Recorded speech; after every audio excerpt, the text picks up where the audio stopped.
Red Bull Kumite is one of the most prestigious events in the FGC when you're talking about games like Street Fighter. When you think of the biggest tournaments of the year when it comes to Street Fighter, you think of like EVO and Capcom Cup. But Red Bull Kumite, since starting back in 2015, has proven itself to be one of the most prestigious fighting game events that we have of the year. A single elimination invitational of first to 5 sets is one of the most hard gauntlets of a tournament that the FGC has to offer. Now, throughout time, this event has invited the best of the best, the cream of the crop, to come together on one main stage and duke it out to see who's the best, with also having a play-in where people throughout the year take place in tournaments to see who could win, so they could face off to see who will be that one person that will make the invitational of the Red Bull Kumite, and an LCQ, a last chance qualifier, to take place to see if one more person could squeeze in for that prestige of winning that tournament and a nice size payout. Only the most legendary Street Fighter players have won in such events like Bon-Chan, Nemo, Fujimura, Mr. Crimson, and Mena RD. But the recent format that they've announced for their 2025 event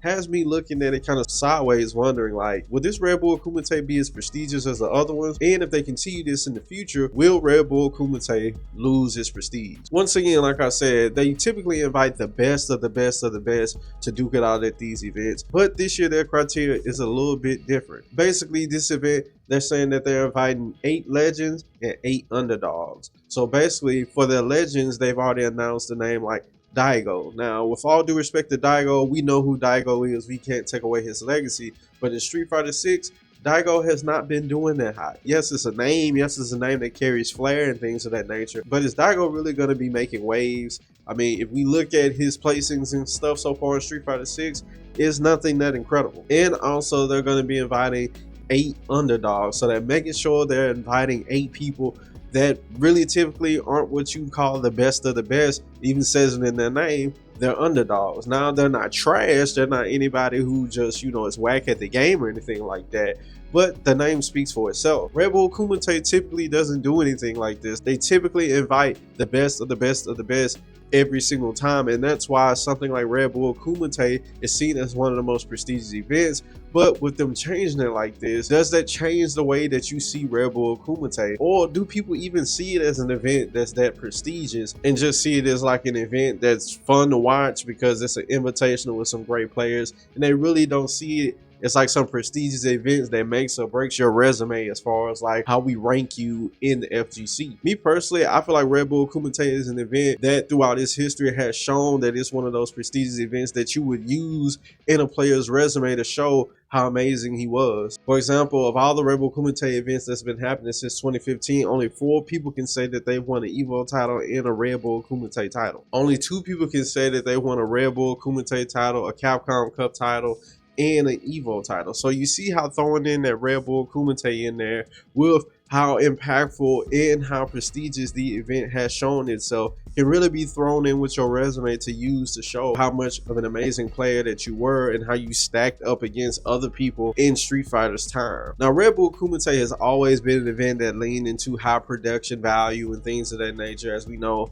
it's backed by Red Bull, but last year it seemed like they leaned more into a storyline in its presentation, with the Battle King Rob TV and the Bouncer Li Joe being incorporated into the event. And this year they're doubling down, even giving them more of an in-depth storyline, with Rob TV and Li Joe being on each side, saying one represents legends and one represents the actual underdogs. So they're leaning more into a storyline. At first, when I saw this, I thought they were saying like, wow, they changing Red Bull Kumite into teams. If they change Red Bull Kumite into teams, it's automatically an event that I can't really even count anymore, because as you know, fighting games being a one-on-one type of deal, I don't even count, and some people might see this as blasphemous, but a lot of those super battle operas, I don't count those for like a lot of Street Fighter legends because there were teams. I really just don't count. I mean, it's amazing that you won them, but as far as like adding them to your resume, as far as like how you stack up against somebody else, we cannot add team events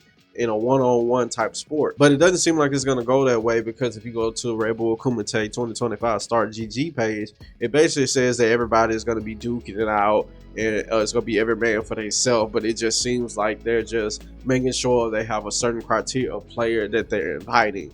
So maybe, I don't know, maybe I'm just somebody that just cares too much about who's the GOAT and how you rank all these different Street Fighter players and all this other stuff. I look at it like sports. I mean, people talk about all the time who's the best basketball player, who's the GOAT basketball player, who's the GOAT football player, who's the GOAT tennis player, and all this stuff.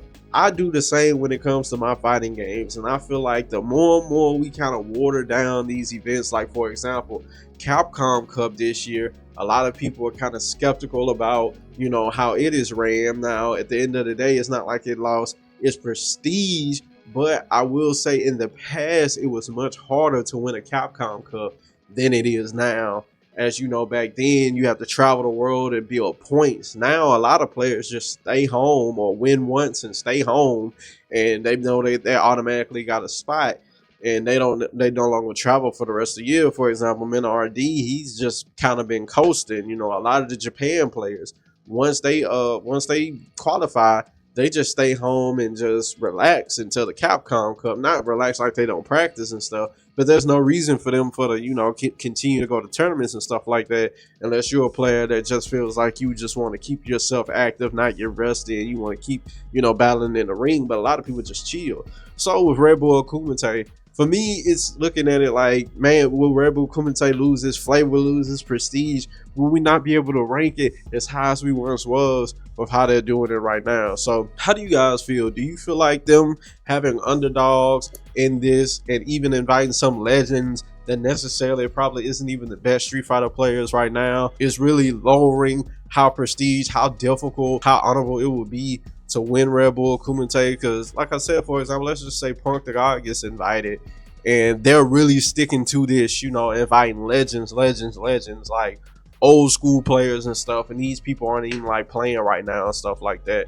It's like, come on, bro, like that mixed with underdogs, it's like, come on, we expecting Punk, Lashar, Mena RD, Big Bird, Angry Bird, Noah the Prodigy, all these people, all these names that are killing it right now. These are the names that's supposed to be in there. And Uma not being here is a totally different story, but that's a whole nother video for a whole nother day. If you follow us on our social media pages, other than YouTube, you follow us on TikTok, Instagram, we've discussed that. So how do you guys feel about this Red Bull Kumite upcoming? Do you feel like it's cool? Do you feel like it's lowering its prestige? How do you guys feel about the format of the 8 legends and the 8 underdogs? Let me know in the comment section down below.